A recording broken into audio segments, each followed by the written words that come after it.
Shabbat Shalom and belated Chodesh Tov. I am going to reflect a bit on Parshat Noach. So much has been made of the reference to Noach as Ish Tzadik Haya B'Dorotav.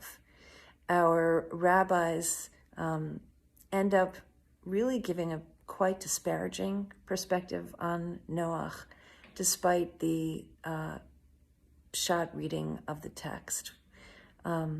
We are not encouraged to emulate him. Part of what is brought to our attention through the Meforshim in Midrash Tanchuma that Rabbi Sachs refers to is that Noach, the action in the Torah is very fast, as all the different pieces of what goes into getting the ark launched are described. And then, finally Noach's family is on board and all the animals. But when it's time to leave the ark, it's almost the opposite picture. The ark lands, and we have this sort of slow motion narrative where Noach opens the window and sends a raven, and then he sends a dove, and then a week elapses, and then he sends the dove again, and it returns with an olive branch, and he is waiting and waiting to leave the ark until God finally tells him, leave the ark. You have my permission. And the Tanchuma would seem to see this as a critical piece of Noach's failing, because when the kind of crisis of the flooding is over and things settle down, it's then time for Noach to use his place and his leadership and go out and start rebuilding the earth.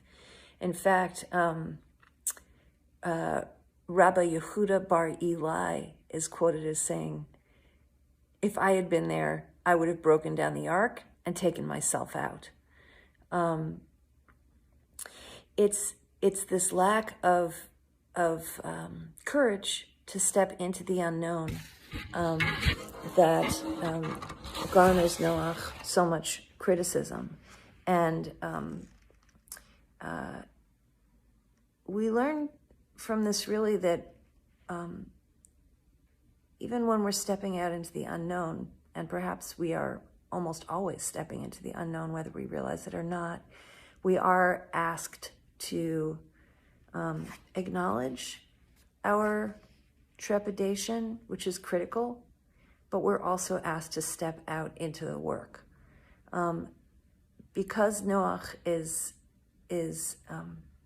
being so obedient, waiting for permission, not moving forward with a vision, he very quickly finds himself drunk and naked,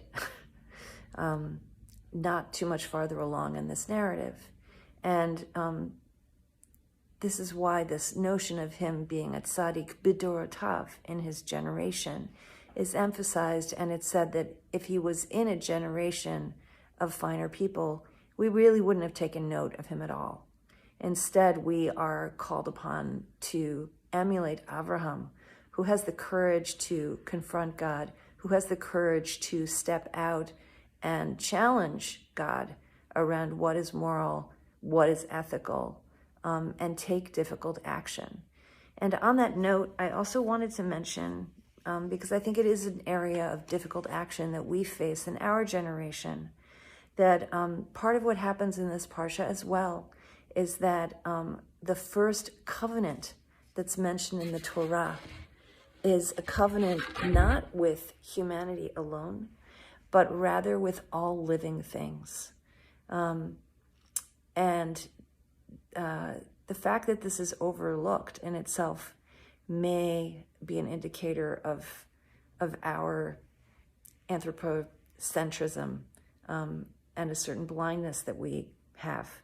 But I encourage you to notice that. And also that the Torah tells us 7 times that the problem of humanity before the flood was not merely one of violence, but rather that the violence was ruining the land. And then hearkening back to Breshit, that the Torah tells us that our purpose is la'avod et ha'adamah.